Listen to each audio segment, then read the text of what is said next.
আমি তারেক বলছি। জি একটু পয়সা আসিয়া জি আসিয়ার শরীর কেমন আছে এখন? ভালো না, রক্ত ব্লাড দিচ্ছে, ব্লাড দিচ্ছে। আচ্ছা আচ্ছা আচ্ছা আচ্ছা। তো আমি আমাদের ওখানে যারা নেতা কর্মী আছে, বিশেষ করে নয়ন আছে, ওখানে ওকে আমি বলেছি। আমাদের লাভরে যারা নেতৃত্ব আছে তাদেরকে আমি বলেছি যে তারা আমার পাশে থাকবে, তারা আসিয়ার পাশে থাকবে, যাতে করে আসিয়ার ন্যায় বিচার হয়। জি আসিয়ার সাথে যারা অন্যায় করেছে তারা যাতে শাস্তি পায়।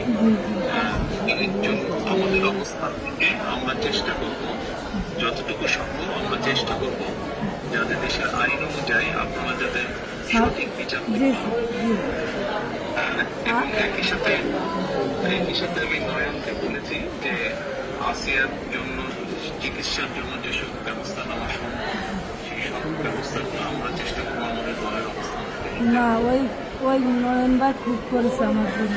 আমার যে খোলাফান আছে ওরা সারা রাত যাবে, আমার জনের যা লাগে সব দিচ্ছে। আমরা ওনার নির্দেশে করেছি।